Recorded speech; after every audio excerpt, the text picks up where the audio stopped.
Hola a todos. Bienvenidos a este espacio donde exploraremos juntos las enseñanzas del libro El arte de no amargarse la vida de Rafael Santandreu. En este video, nos sumergiremos en las profundidades de esta obra inspiradora que nos ofrece un enfoque renovado sobre cómo afrontar los desafíos cotidianos y encontrar la felicidad genuina.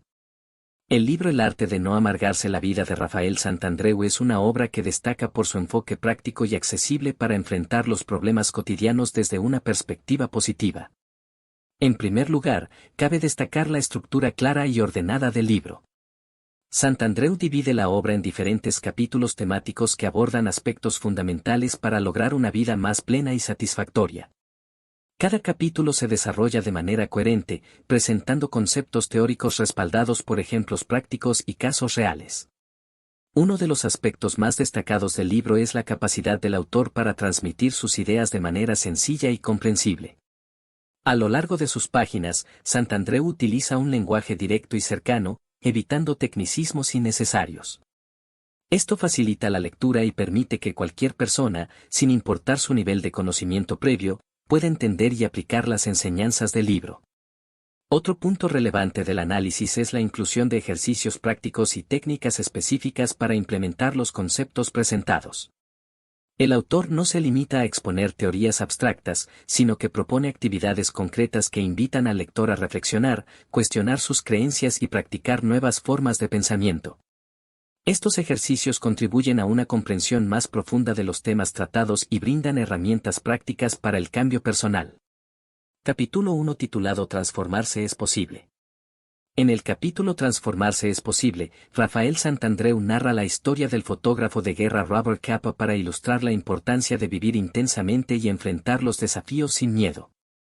Capa, conocido por su valentía y su estilo de vida aventurero, capturó imágenes icónicas de la Segunda Guerra Mundial, mostrando así cómo vivir plenamente puede dejar un legado duradero. El autor contrasta la vida de Capa con la de un paciente llamado Raúl, quien sufre de ataques de pánico y vive en constante miedo.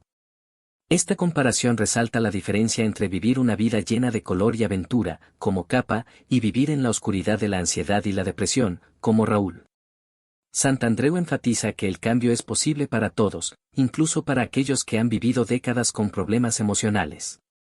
Utiliza el ejemplo de la actriz María Luisa Merlo, quien superó una larga lucha contra la depresión y encontró la felicidad al transformarse a sí misma con la ayuda adecuada.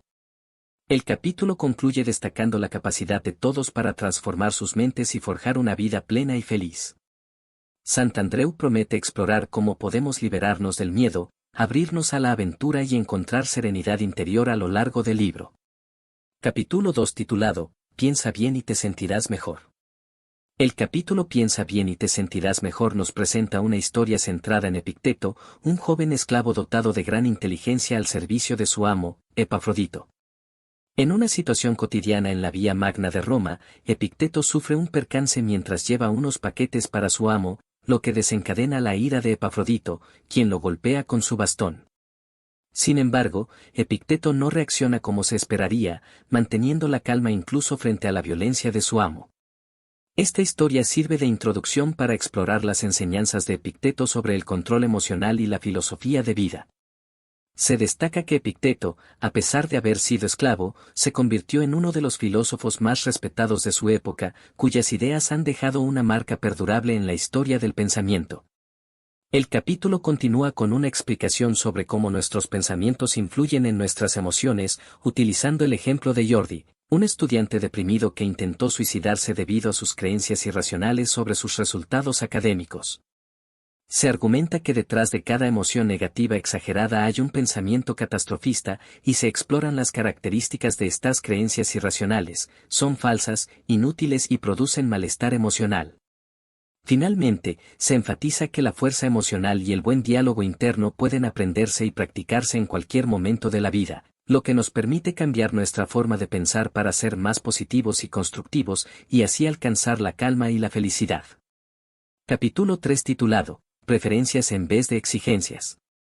El capítulo aborda el concepto de creencias irracionales y cómo éstas influyen en nuestras emociones y comportamientos. Se destacan tres grupos de creencias irracionales básicas: la creencia de debo hacerlo todo bien, La creencia de la gente debería tratarme bien siempre y la creencia de las cosas deberían ser favorables para mí. Estas creencias se consideran irracionales porque son exigentes, inflexibles y poco realistas. Se presenta un cuento sobre un conductor alterado para ilustrar cómo las exigencias irracionales pueden causar ansiedad y malestar emocional. El conductor se ve afectado por la ira y la frustración debido a las expectativas no cumplidas sobre el tráfico, el comportamiento de los demás y otros aspectos de su entorno. Se introduce el concepto de iluso del uso, describiendo cómo las personas a menudo crean expectativas irreales sobre la realidad y se desilusionan cuando éstas no se cumplen. Se discute cómo abandonar estas exigencias irracionales puede conducir a una mayor felicidad y satisfacción en la vida. Se explora la diferencia entre deseos y necesidades, enfatizando que las necesidades básicas del ser humano son limitadas, mientras que los deseos pueden ser infinitos. Se mencionan ejemplos de personas que convierten deseos legítimos en necesidades ficticias, lo que puede generar malestar emocional y insatisfacción. Finalmente, se ofrece el caso de un individuo que convierte su deseo de poseer una Harley Davidson en una necesidad, lo que le causa ansiedad y compulsiones. Se argumenta que la persona madura sabe disfrutar de los bienes de la vida sin apegarse a ellos, reconociendo que los deseos son meras formas de divertirse y no necesidades reales. Capítulo 8 titulado, Visualizaciones racionales. El autor aborda la idea de que la necesititis, es decir, la tendencia a creer que necesitamos muchas cosas para ser felices, es una de las principales fuentes de neurosis. Propone reducir estas necesidades para alcanzar una mayor salud mental y emocional. El capítulo comienza con la explicación de que la debilidad emocional surge de una excesiva necesidad y la estrategia para sanar implica reducir estas necesidades. Se enfatiza que tener pocas necesidades no significa carecer de todo, sino entender que no necesitamos tantas cosas para sobrevivir y ser felices. Una herramienta efectiva para llevar a cabo este ejercicio de reducción de necesidades es la visualización. Se presenta un ejercicio llamado la visualización del indigente, donde se anima a imaginar una vida sin hogar ni trabajo, pero con salud física y mental, y cómo se podría ser feliz en esa situación, realizando actividades valiosas y gratificantes. El capítulo también menciona el caso de un artista alemán que vivió en la Polinesia antes de la Primera Guerra Mundial y cómo observó la diferencia entre el estilo de vida de los habitantes locales, más sencillo y en armonía con la naturaleza, y el de los europeos, obsesionados con acumular bienes materiales. Se aborda el caso de una mujer celosa, Patricia, para ilustrar cómo las necesidades inventadas, tanto materiales como inmateriales, pueden causar malestar emocional. Se discute la diferencia entre desear y necesitar, y cómo la dependencia emocional puede llevar a la infelicidad. Finalmente, se presenta un esquema que muestra diversas fuentes de gratificación y se destaca que ninguna de ellas es absolutamente necesaria para la felicidad, enfatizando la importancia de no obsesionarse con ninguna y mantener un equilibrio mental y emocional. Capítulo 11 titulado, Perder el miedo a la soledad. Se narra la historia de Kumar, un viudo que vive con su hijo Samu en la provincia de Bihar, India. Cuando Kumar se ausenta para visitar a su hermana enferma, unos bandidos roban su casa y secuestran a Samu, dejando la casa en llamas. Al regresar, Kumar cree que su hijo ha muerto en el incendio al encontrar unos huesos calcinados. Sin embargo, Samu logra escapar y regresa al pueblo, pero su padre, sumido en la tristeza, no lo reconoce y lo rechaza, afirmando que su hijo está muerto. Samu, desilusionado, se marcha del pueblo. La historia sirve de introducción para discutir el miedo a la soledad y cómo nuestras percepciones pueden crear temores infundados. Se argumenta que la soledad no es una realidad tangible en la sociedad actual, ya que siempre hay personas alrededor y oportunidades para relacionarse. Se presenta el caso de un anciano que se siente solo tras la muerte de su esposa, pero se le muestra que la soledad es una construcción mental que puede superarse cambiando la percepción. Capítulo 12 titulado, Superar el miedo al ridículo. Comienza con la historia de un samurái anciano que no se inmuta ante los insultos de un joven bravucón, lo que lleva a reflexionar sobre cómo la vergüenza puede limitarnos en la vida. Se explora la importancia de enfrentar y superar este miedo, ya que puede afectar negativamente a nuestra felicidad y desarrollo personal. Se presentan dos vías para combatir la vergüenza. La primera consiste en aceptar la sensación de ridículo como normal y la segunda se centra en entender que nuestra imagen social no es tan importante como pensamos. Se discuten métodos para exponerse gradualmente a situaciones vergonzosas para habituarse a ellas y perder el miedo.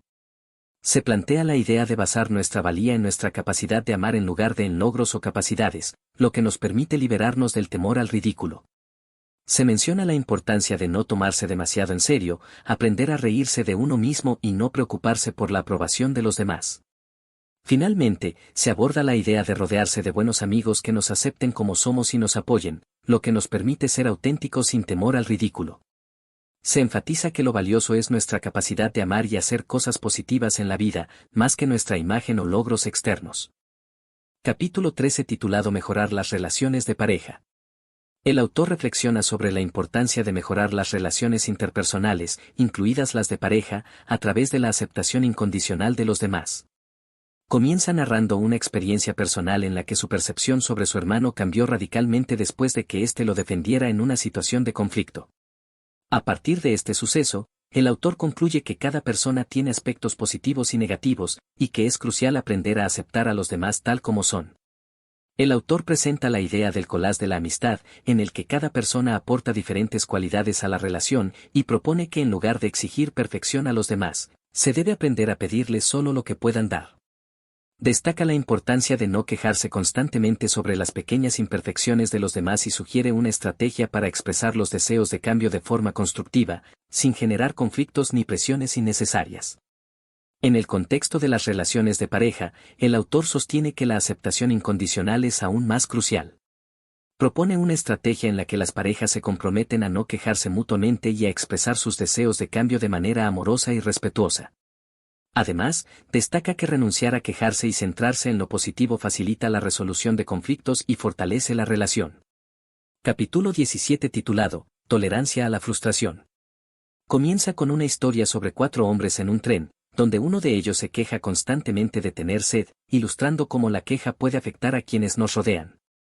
El capítulo continúa destacando un estudio sobre la capacidad de los niños para tolerar la frustración, demostrando que aquellos que pueden manejar mejor las situaciones difíciles tienden a ser más equilibrados y exitosos en la vida adulta.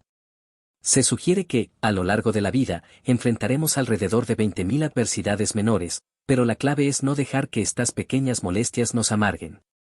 Se comparte la historia de un viaje en taxi donde fueron estafados, pero aprendieron a incluir imprevistos en su presupuesto y a no dejarse afectar demasiado por ellos.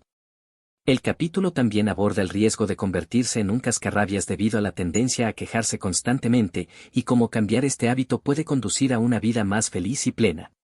Se enfatiza la importancia de aceptar los problemas como parte natural de la vida y no permitir que las pequeñas molestias nos impidan disfrutar de las cosas buenas. Finalmente, se discute el ejemplo de las quejas sobre las heces de perro en las calles, donde el autor reflexiona sobre cómo solía quejarse de ello, pero con el tiempo aprendió a no dejar que estas pequeñas molestias arruinen su estado de ánimo. Se concluye que, en última instancia, la actitud hacia las adversidades determina nuestra calidad de vida y felicidad general. Capítulo 21 titulado, Perder los miedos. Aborda el tema de los miedos y cómo superarlos para llevar una vida más plena y feliz.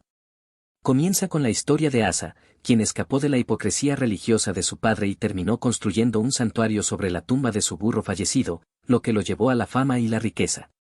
El autor señala que los miedos son producto de una mente supersticiosa y ejemplifica cómo la terapia cognitiva busca eliminarlos de manera profunda y permanente. Se argumenta que no hay que temer a nada por 2 razones principales, la impermanencia de la vida y la capacidad de encontrar la felicidad con poco. Se introduce el concepto de trastorno de la terribilitis, donde los miedos están encadenados y afectan todos los aspectos de la vida de una persona. Se explica cómo trabajar sobre un miedo puede ayudar a superar otros miedos relacionados, ya que todos están conectados. La entrevista con Jaume San Llorente, un periodista y activista social, ejemplifica cómo manejar el miedo y superarlo imaginando las peores consecuencias posibles de una situación temida. Se enfatiza la importancia de no permitir que el miedo domine nuestras vidas y seguir adelante con determinación y valentía. Capítulo 22 titulado Mejorar la autoestima. En el capítulo 22, el autor aborda el tema de la autoestima y la aceptación incondicional de uno mismo y de los demás. Destaca que la autoestima no debería ser alta o baja, sino que todos deberíamos valorarnos como seres humanos maravillosos simplemente por ser personas.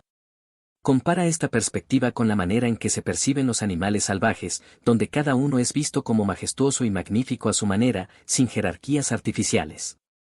El autor sostiene que el problema de la autoestima se resuelve al valorar a los demás y a uno mismo por su capacidad de amar, en lugar de criterios superficiales como la apariencia o el éxito material. Propone la aceptación incondicional de los demás como clave para la autoaceptación, citando el ejemplo de Mohandas Gandhi y su filosofía de no violencia y aceptación incondicional. Se narra una anécdota de Gandhi enfrentando el racismo en un tren en Sudáfrica, donde opta por la comprensión y la no violencia ante el maltrato, lo que eventualmente le inspira a luchar contra la desigualdad de forma pacífica. El autor argumenta que todos los seres humanos, incluso aquellos que actúan mal, tienen la potencialidad de ser personas generosas y valiosas, y aboga por una visión compasiva incluso hacia los delincuentes. Se menciona la importancia de deconstruir el concepto de asertividad, argumentando que la verdadera asertividad no es reclamar derechos de manera agresiva, sino expresarse con calma y firmeza, buscando la cooperación pero sin temor a abandonar situaciones que no sean beneficiosas. Después de explorar y reflexionar sobre las ideas presentadas en El arte de no amargarse la vida, encuentro que este libro ofrece una valiosa perspectiva sobre cómo abordar los desafíos y adversidades de la vida de manera más constructiva y positiva. A través de sus páginas, he encontrado un recordatorio poderoso de la importancia de cultivar la aceptación, la resiliencia y la gratitud en nuestro día a día. El autor nos invita a examinar nuestras propias creencias y actitudes, desafiándonos a cuestionar esos pensamientos negativos que a menudo nos limitan. Además, nos ofrece herramientas prácticas para aprender a enfrentar las dificultades con mayor serenidad y claridad mental, recordándonos que la felicidad no reside en evitar los problemas, sino en nuestra capacidad para manejarlos de manera eficaz. Personalmente, he encontrado inspiración en las historias y ejemplos compartidos en el libro, así como en las estrategias sugeridas para cultivar una mentalidad más positiva y resiliente. Creo que estas enseñanzas resonarán con muchos lectores, ofreciendo un camino hacia una vida más plena y satisfactoria. En resumen, El arte de no amargarse la vida es una obra que nos desafía a reevaluar nuestras perspectivas y nos guía hacia un enfoque más saludable y equilibrado para enfrentar los altibajos de la existencia. Es un recordatorio invaluable de que podemos encontrar la felicidad y el bienestar incluso en medio de las circunstancias más desafiantes. ¿Y tú te animarías a leerlo?